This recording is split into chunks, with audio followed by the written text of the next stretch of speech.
বাংলাদেশে যে রোহিঙ্গা শরণার্থী প্রত্যাবাসন সমস্যা, সেই সমস্যায় সমাধানের জন্য তার যে ইতিবাচক ভূমিকা সেটা তিনি যাতে আরও জোরদার করেন সে বিষয়ে তাকে আমরা ধন্যবাদ এবং আরও আহ্বান জানিয়েছি। এবং একই সাথে একটা ঐতিহাসিক মুহূর্তে তিনি বাংলাদেশে এসছেন, যখন বাংলাদেশে একটা জুলাই গণ অভ্যুত্থানের পরে একটা ফ্যাসিস্ট সরকার বিদায় নিয়েছে এবং একটা ফ্যাসিস্ট রাজনৈতিক ব্যবস্থা বদল করে এই দেশে একটি গণতান্ত্রিক রাজনৈতিক ব্যবস্থা প্রতিষ্ঠার সংগ্রামে আমরা আছি। সেই মুহূর্তে তার এই সফর আমরা মনে করি ভীষণ ইতিবাচক একটা ভূমিকা রাখবে। বিশেষভাবে জাতিসংঘের একটা গুরুত্বপূর্ণ ভূমিকা আমরা দেখেছি বিগত ফ্যাসিস্ট সরকার আমলে।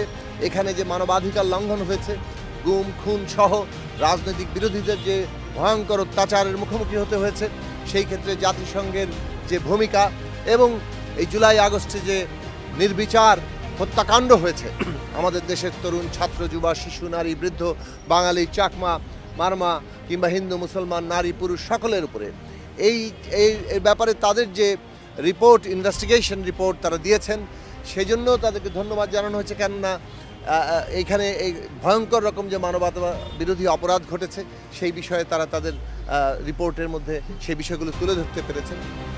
আমরা তিনটি বিষয় এখন গুরুত্বপূর্ণ, সেই কথাগুলো তুলে ধরা হয়েছে।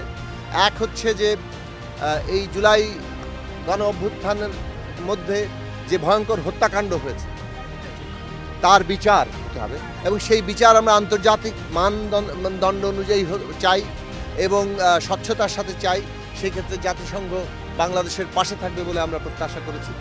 2 নম্বর বিষয় হচ্ছে বাংলাদেশে একটা সংস্কার এখন সকলের দাবি, অর্থাৎ এই দেশটাকে একটা নতুন রাজনৈতিক বন্দোবস্তে নিতে হবে এবং সেই ক্ষেত্রে সংবিধান সহ যে সংস্কারগুলোর প্রশ্ন আছে, আমরা বলেছি যে আমাদের এই পদ্ধতিটা হওয়া উচিত কনসেনসাস,